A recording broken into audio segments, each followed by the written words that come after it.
Selamat sore, Bapak Ibu, teman-teman semuanya.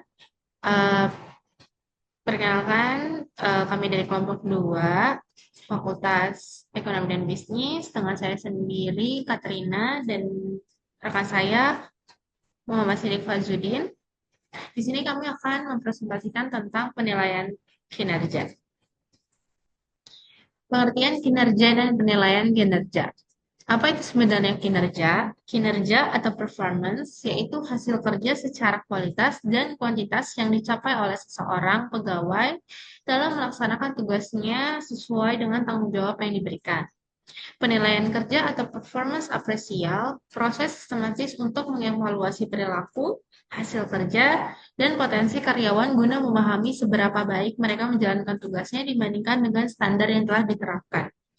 Di era modern, istilah ini bergeser pada performance management yang bersifat kontinu atau terus-menerus, bukan sekadar ritual tahunan. Manfaat penilaian kinerja atau deep dive yaitu validasi sistem rekrutmen untuk membantu HR mengetahui apakah proses rekrutmen selama ini sudah menghasilkan orang yang tepat atau kualitas rekrutmen yang diinginkan.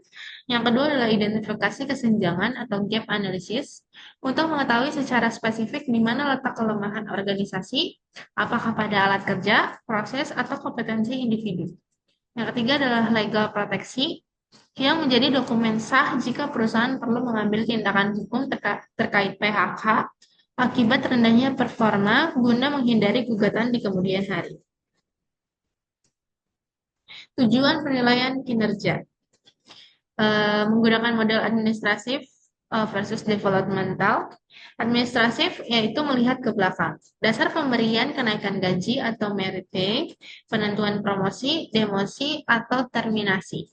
Developmental atau melihat ke depan yaitu menyusun rencana pelatihan atau individual development plan atau IDP, memperkuat hubungan atasan dan bawahan melalui dialog terbuka.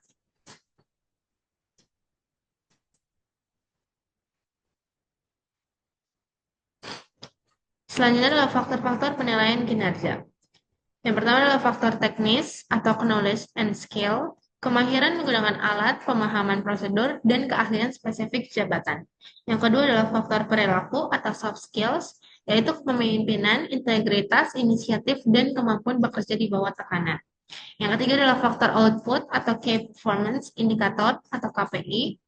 Yang pertama adalah efisiensi, rasio input terhadap output, efektivitas, pencapaian target dibandingkan sasaran, timeliness, kecepatan penyelesaian tugas.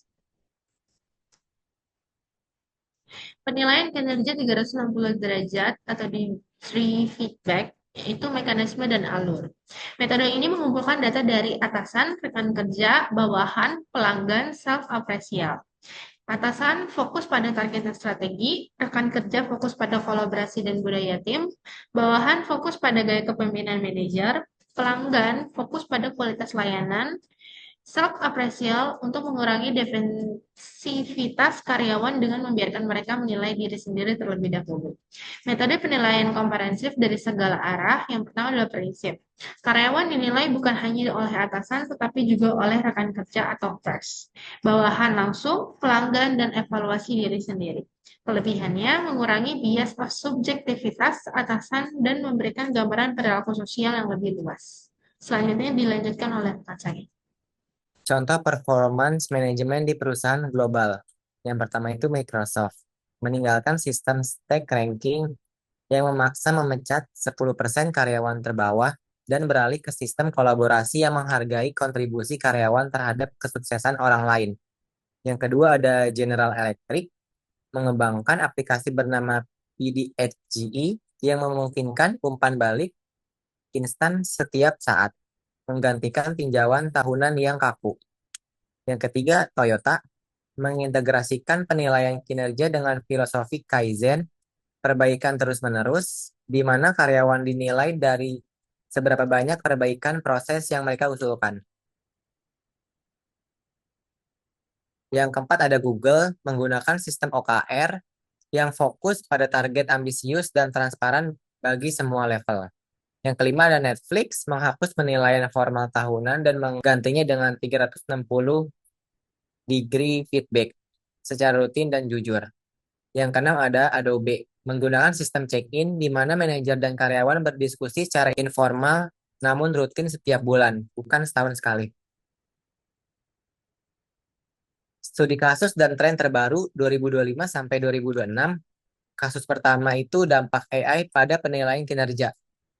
Konteksnya perusahaan logistik global menggunakan algoritma untuk memantau rute dan waktu pengiriman.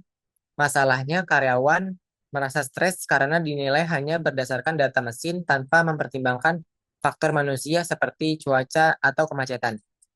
Solusinya implementasi human in the loop AI, di mana data AI hanya menjadi bahan diskusi, sementara keputusan akhir tetap di tangan manajer berdasarkan konteks lapangan. Kasus kedua, pergeseran ke penilaian skills based. Tren 2026 banyak perusahaan tidak lagi menilai jabatan, tapi menilai skill. Jika seorang karyawan menguasai skill baru yang dibutuhkan perusahaan, misalnya prompt engineering, nilai kinerjanya akan naik meskipun output tugas rutinnya stabil. Tantangan dan bias dalam penilaian. Penting bagi penilaian untuk menghindari yang pertama halo efek, itu satu kelebihan karyawan menutupi semua kekurangannya. Yang kedua ada leniency bias, kecenderungan atasan memberi nilai baik kepada semua orang agar tidak ada konflik. Yang ketiga ada resensi bias, menilai hanya berdasarkan kejadian 1 bulan terakhir, bukan 1 tahun penuh. Tips implementasi yang efektif, yang pertama itu no surprise, tidak boleh ada hal baru dalam pertemuan tahunan, semua masalah harus sudah dibicarakan saat terjadi. Yang kedua itu dua arah, manajer harus lebih banyak mendengar 10% daripada berbicara sekitar 40%.